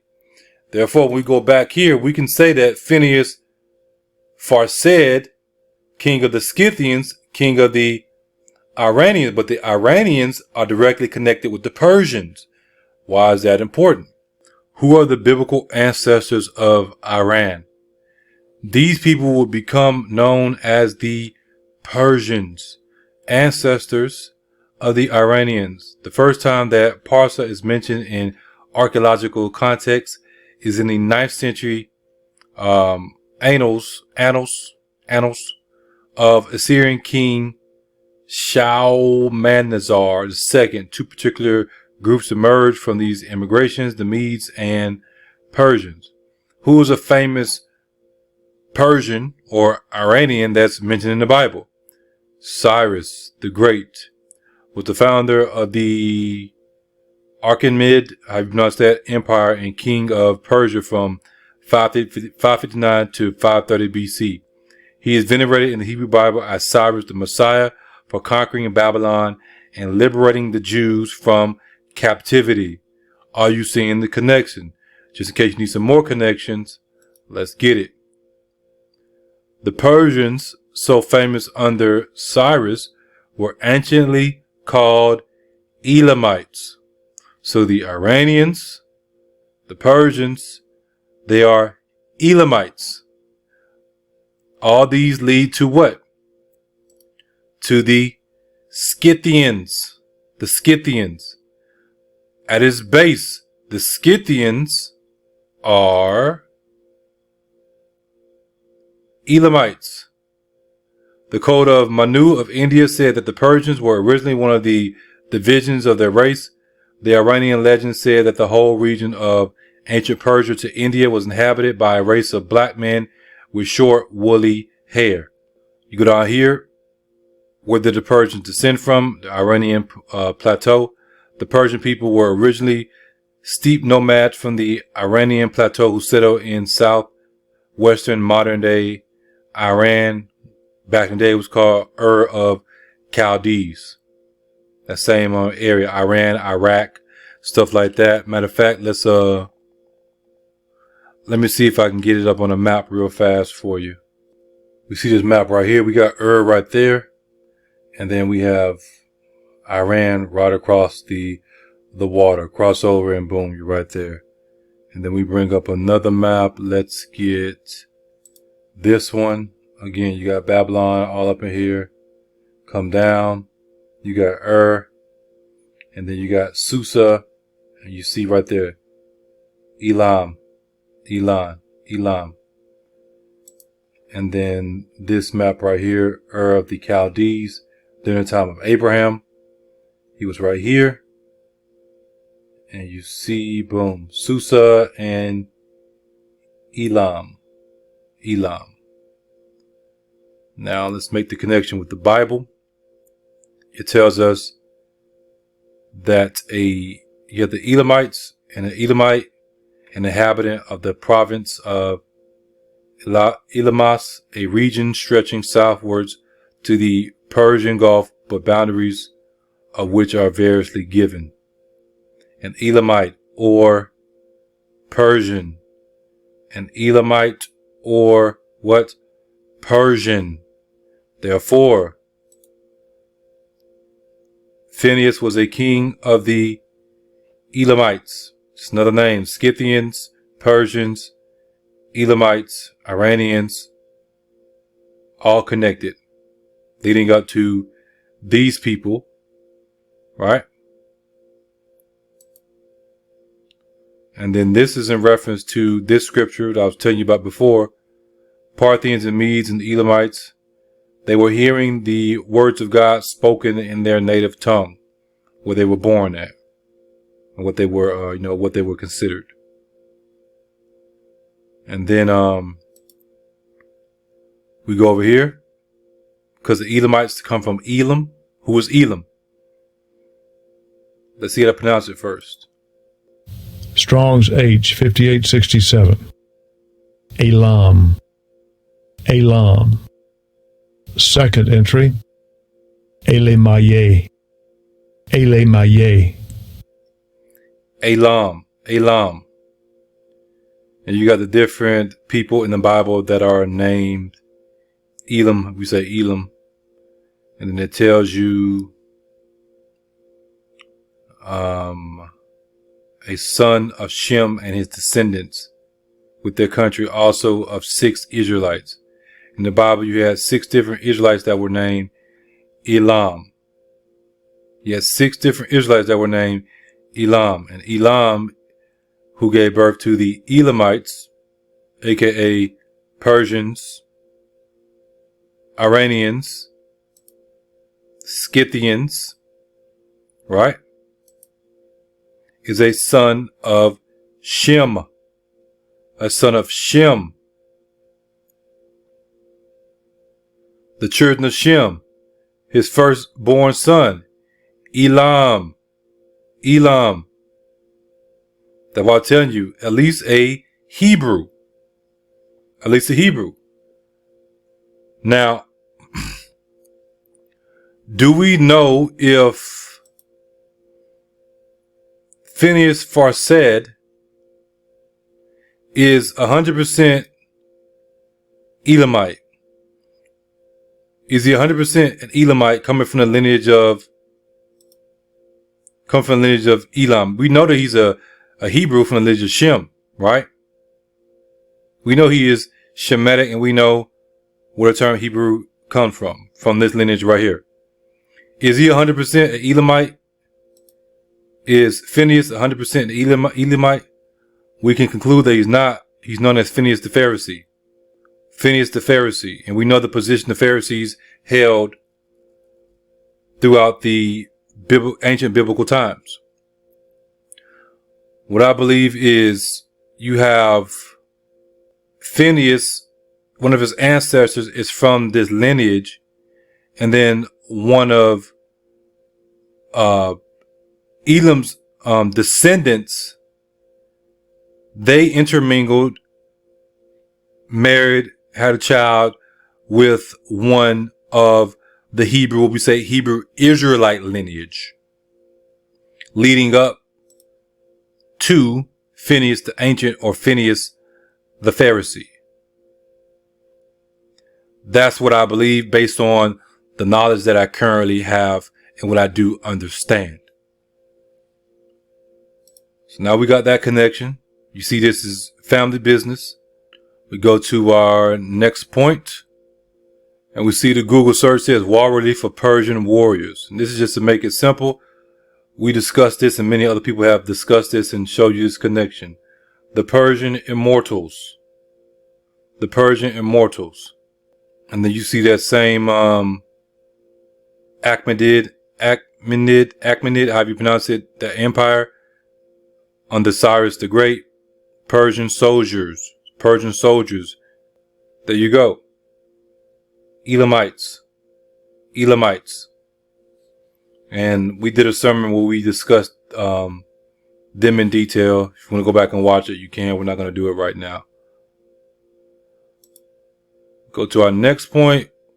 Just to touch on it real fast. Again, the immortals of this empire. Depiction of the Scythian guards, Persian. We saw the capital of Persia was what? Susa.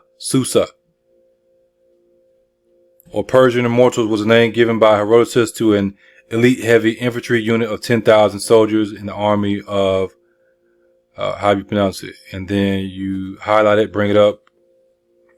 Let me go down some so you can see it. Was the ancient Iranian empire founded by Cyrus the Great in 550 BC, known also as the First Persian Empire. Based in Western Asia, it was the largest empire the world had ever seen at its time, spanning a total of 5.5 million square kilometers. Right? While primarily, so some of the army, while primarily consisted of Persians, the immortals force also included Medes and Elamites, just different groups in regards to the Persians and the Edomites, and we know about the Medes and everything. There's your connection. There's your connection.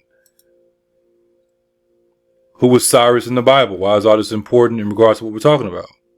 Cyrus is a king mentioned more than 30 times in the Bible and is identified as Cyrus the Great, who reigned over Persia between 539 and 530 BC. This pagan king is important in Jewish history because it was under his rule that Jews were first allowed to return to Israel after 70 years of captivity.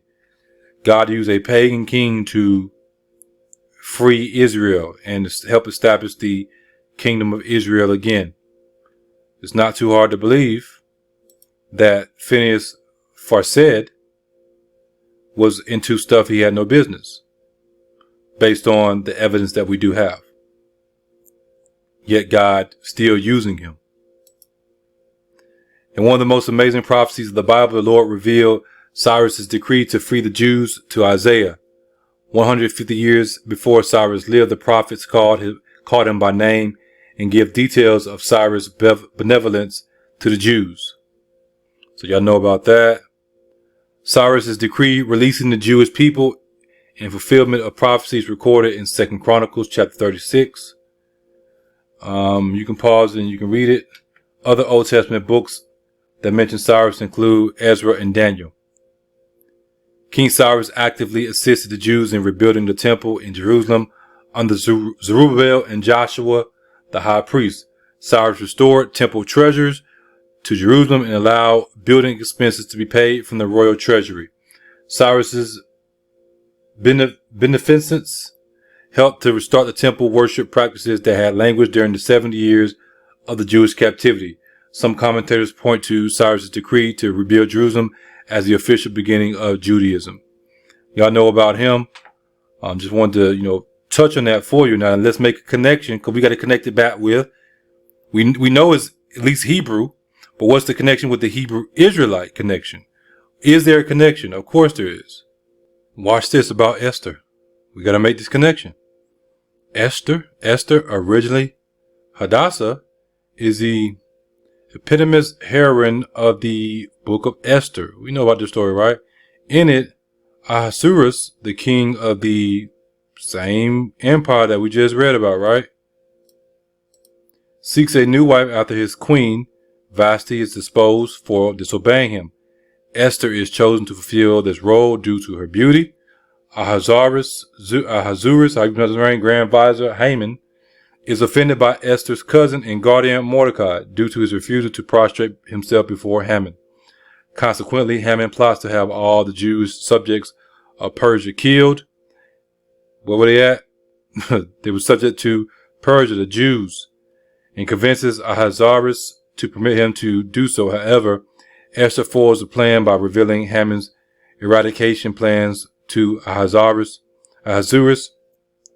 who then has Haman executed and grants permission to the Jews to kill their enemies instead, as royal edicts, including the order for eradication issued by Haman, cannot be revoked under Persian law. Esther, a Jew, what we call a Hebrew Israelite woman, married a Persian, married a Elamite. Therefore, it's not too hard to see and understand what's going on with the situation with the princess of Scotland, which is really an Egyptian princess, and her husband. Do we know exactly everything that happened? Of course we don't. But we know enough, and as we study more and more, we will bring these things to light. Now, what we're going to see next is all throughout the scriptures, people hide their identity until it's time to be revealed at a later time, including Esther. Now, was Ahasuerus related to Cyrus the Great? He was the grandson of Cyrus the Great, who founded the Persian Empire and ruled. You see the dates. I think the other ones, it was showing some different dates, but you get the point. In addition to being featured in the story of Esther, a king named Ahasuerus is also mentioned in the book of Ezra and Daniel. That is his grandson, Cyrus the Great, who God used. Are you seeing the connection? Did Esther have many children?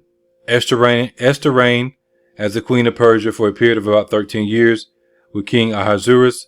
She had one son named Darius II, who is also mentioned in the Bible, who would later rebuild the Holy Temple in Jerusalem. It is believed that her life extended into the reign of her stepson, Artaxerxes. Now we go to the scriptures, and this is Esther 2. That's the story that we were just reading about. Vashti had displeased him. He put her out.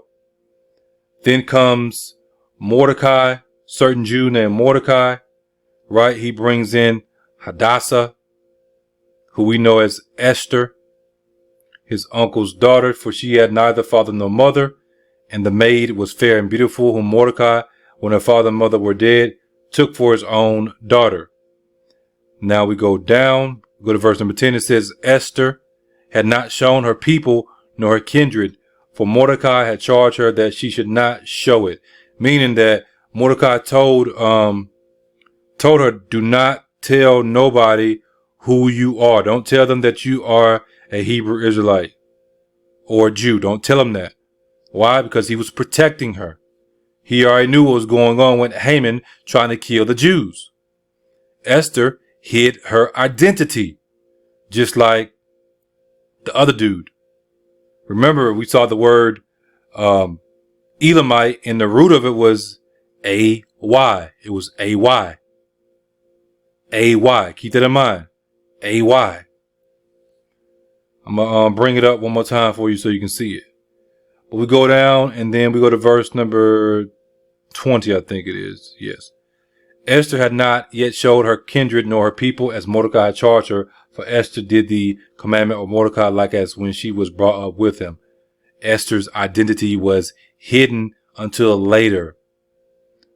You had a Hebrew Israelite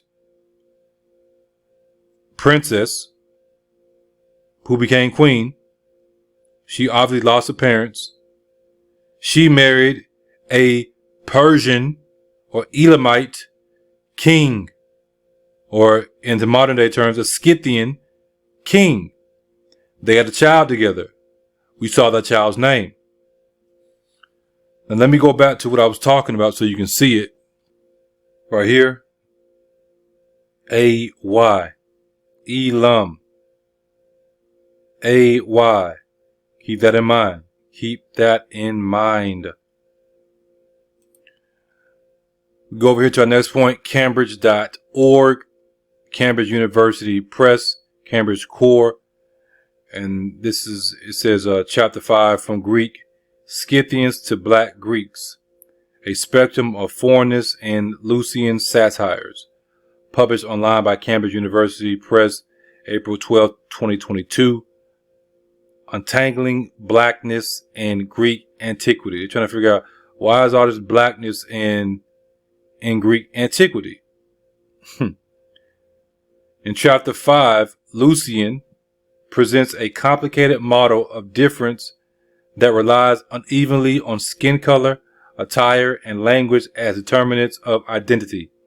His trio of Scythian satires features characters who rework the relationships between race and identity within their specific context.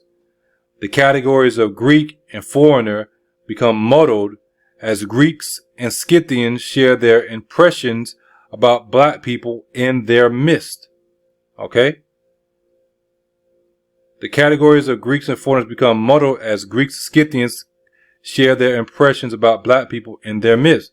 The reason it becomes muddled, you will see. So the Greeks and the Scythians are saying something about other black people pretty much in their midst. They're not understanding this. Cambridge.org, they're not understanding. This is black people talking about black people. Greeks conflate blackness with Ethiopians. So the Greeks are saying, oh, them black fellas over there, they're Ethiopians. They're Ethiopians, man. That's who they is. But look what else it says. Or liken it to their own appearance with ease. So in one sentence, the Greeks and the Scythians are talking about the blackness of certain people and conflating it with the Ethiopians because they understood the history. And then in another instance, they are liking the blackness of other black people as their own appearance, meaning the Greeks of that time period were black and the Scythians of that time period were black. Then he goes on and says, while one Scythian man marvels at the sight of a black Athenian athletes, because they were, big buff men. These very observations lead to a collective questioning of blackness in relation to Greek identity under the guise of humor. Just because they don't understand it doesn't mean that we don't understand it. You got Greeks and Scythians talking about other black people, and then you got them sometimes they look just like us. That's Cambridge. Let's go to our next point. In the law it is written, with men of other tongues and other lips will I speak unto this people, and yet for all that will they not hear me, saith the Lord. Wherefore tongues are for a sign, not to them that believe, but to them that believe not. But prophesying serveth not for them that believe not, but for them which believe. If therefore the whole church be come together into one place, and all speak with tongues, and there come in those that are unlearned or unbelievers, will they not say that ye are mad? Tongues are for a sign for who? For the Jews. The Jews seek after a sign. Remember, he is directly connected with these languages. And from this lineage comes what? This language that he, is said to have gotten, made. Then comes King James with his Old English. Now we have the English that we speak today. You see how God worked that? You see how God worked that? Now, I think that was it with that. We're going to go over here. And we're going to read a little bit about the Chaldeans or Chaldeans. The Chaldeans were people who lived in southern Babylonia, which would be the southern part of Iraq today. Sometimes the term Chaldeans is used to refer to Babylonians in general, but normally it refers to a specific semi-nomadic tribe that lived in the southern part of Babylon. The land of the Chaldeans was a southern portion of Babylon or Mesopotamia. It was generally thought to be an area about 400 miles long and 100 miles wide alongside the Tigris and Euphrates River. The Chaldeans are mentioned multiple times in the Bible in both contexts. For example, in Genesis 11:28 speaks of Abraham's father Terah, who lived in Ur of the Chaldeans, home to the specific tribe or people known as the Chaldeans. We know from verses such as Genesis 11:31 and Genesis 15:7 that God called Abraham a descendant of Shem out of Ur of the Chaldeans so that Abraham will follow God to the land that God had promised to him and his descendants. Are we seeing what's going on? Remember the map you looked at. Remember the map. These people all knew each other. They all knew each other. All right. Now, we go over to this website. Quest for the grave of Scotia, the pharaoh's daughter who founded Scotland and Ireland. So we read some of this. We're going to tell some of the same stuff. Although it was the Mausians who were victorious in battle, it was a triumph at the expense of their queen, Scotia, who is reputed to have been buried in the glen. We read about that earlier, right? Then go here. It says she's described as the daughter of an Egyptian pharaoh, the wife of a Greek king. We went over that in depth, right? And a contemporary of the biblical Moses who allegedly cured her husband after he was bitten by a venomous snake. And y'all saw that earlier. So we know about that. It says Scotia's death in battle was supposedly the result of the pregnant woman attempting to jump a bank on horseback. So they're saying that she was pregnant and I guess she jumped the bank and then the horse fell and she died. Now we go down some. That's what you saw earlier. And then we go here where it gets even more interesting. Ellis claims the myth of Scotia does not originate in the book of Leinster, but far earlier in a text called The History of Egypt, written in 300 BC by a Greco-Egyptian author called Manetho. Evidence in the history of Egypt may point to Scotia being an identity of this person right here, this name right here, a daughter of Akhenaten and Nefertiti, however you want to say it, Nefertiti, and both half sister and widow of Tutankhamun. According to Ellis, she went on to marry a pharaoh named I. Remember? Let me close this right here. Elam, I. That could be just a coincidence. You tell me. Who he claims is actually Gaythelos, the person we've been seeing through this whole sermon. After Ai's reign was cut short, the couple were sent into exile, where they made their way to Europe and settled in Iberia.